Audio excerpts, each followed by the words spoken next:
Ladies and gentlemen, thank you so much for coming here today. It's such an excitement to see all your pretty faces today. We're the Cloud, and we're going to talk about something that's going to please your ears. When we first started this competition, the latitude in choosing a topic was very enormous. Globalization in East Asia. It's not a small topic, right? So we're pondering over this topic for such a long time. And we decided that we're going to talk about something that's coming from our heart. That is creativity. If you think about products based on invention and innovations, we don't think about East Asia anymore. Let's face reality. We think about the West. And that's why we also want to talk about how we're going to get back to East Asia. We were the first people to come up with the compass in the 14th century BC time. A couple of thousand years before that time, we were the first to come up with the silk fabric. If that wasn't enough, we also came up with explosive powder. Let's take a modern day example. I know there's a representative from Sony here. Thank you for coming.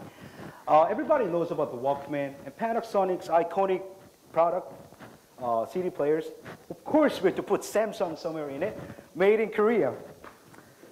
But the problem is, all of our past inventions have been modified and tweaked by the West. And they just made them so much better.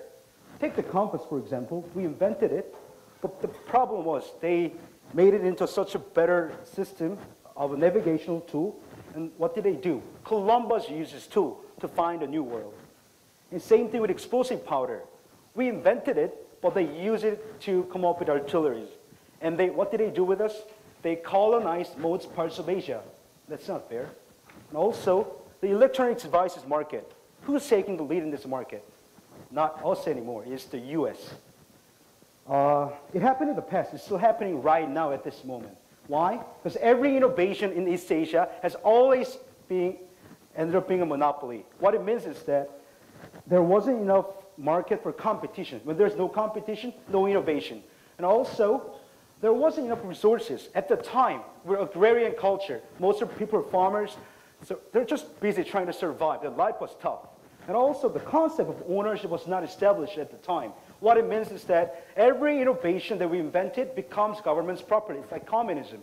And people just lose interest of innovating our products. Also, I'm going to make a confession to you. We don't have a good relationship with one another. We still fight over territorial disputes. Not only that, we have still suffering from bad memories. And also, maybe we just had too many fights with one another. While we were busy fighting, the West came to terms with one another. What did they do? They started collaborating. As a result, the European Union came, and NAFTA, even Southeast Asia and part of Africa came up with some sort of agreements. While the rest of the world were busy doing something, what have we been doing? Nothing. Just because we don't have a good relationship with one another. Also, we have very inefficient and similar education systems. We're pushed into education at a very early age, and also our education puts a great emphasis only on uniformity. And also, when you're busy trying to memorize all the words and trying to get the highest scores you can get into Korea University or Waseda University, you don't think about innovation. Let's face reality. So, as a result, the axis of creativity always seems to be moving from the east to the west. That's why we came up with two creative solutions. First, patent sharing agreement, and second, very creative education system. Two things to remember, patents and education. Now, YJ is going to talk about patents.